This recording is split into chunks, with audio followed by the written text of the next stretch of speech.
ತಲೆ ಕೆಡಿಸ್ಕೊಂಡು ಎಕ್ಸಾಮ್ ಬರೆದಿರ್ತಾರೆ. ಅದು ನೋಡಿದ್ರೆ ಈ ರೀತಿಯಾದಂಥ ಹಗರಣಗಳು. ವಿದ್ಯಾರ್ಥಿಗಳೇ ಆತಂಕ ಪಡಬೇಡಿ, ಮರುಪರೀಕ್ಷೆಯನ್ನು ನಾವು ನಡೆಸ್ತೀವಿ ಅಂತ NTA ನ್ಯಾಷನಲ್ ಟೆಸ್ಟಿಂಗ್ ಏಜೆನ್ಸಿ ಭರವಸೆಯನ್ನು ಕೊಟ್ಟಿದೆ. ಮರುಪರೀಕ್ಷೆಗೆ ವಿದ್ಯಾರ್ಥಿಗಳು ಭಯ ಪಡುವಂಥ ಅವಶ್ಯಕತೆ ಇಲ್ಲ.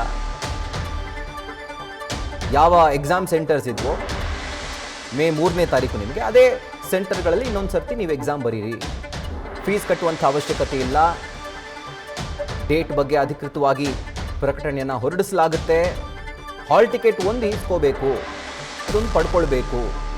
ಇದೆಲ್ಲ NTA ಹೇಳಲೇಬೇಕು, ಹೇಳಿದೆ. ಬಟ್ ಚೆನ್ನಾಗಿ ಬರೆದಿರೋಂಥ ವಿದ್ಯಾರ್ಥಿಗಳ ಕಥೆ ಏನು?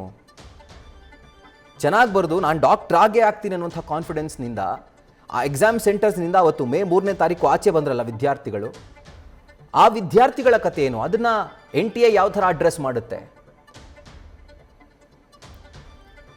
ಇನ್ನು ಸ್ವಲ್ಪ ದಿನಗಳಲ್ಲೇ ರೀ ಎಕ್ಸಾಮ್ ದಿನಾಂಕವನ್ನು ನಾವು ಘೋಷಣೆ ಮಾಡ್ತೀವಿ ಅಂತ NTA ಹೇಳ್ತಾ ಇದೆ.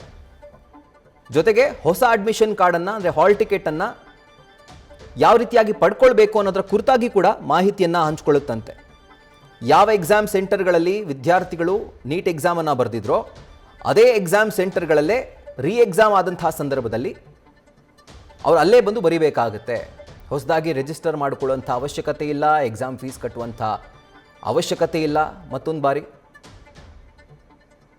ಕಟ್ಟಿ ಅಂತ ಹೇಳಿದರೆ ಅದು ದೊಡ್ಡ ಪಾಪದ ಕೆಲಸ NTA ಮಾಡುವಂಥದ್ದು.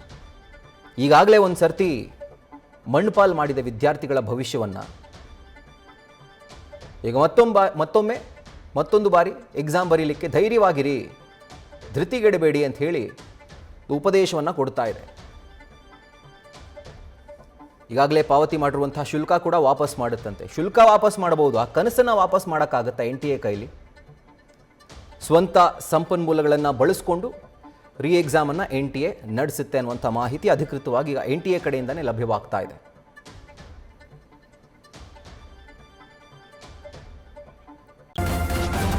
ನ್ಯೂಸ್ ಫಸ್ಟ್ ನಿರ್ಭೀತಿಯಿಂದ ನಿಮ್ಮ ಪರವಾಗಿ.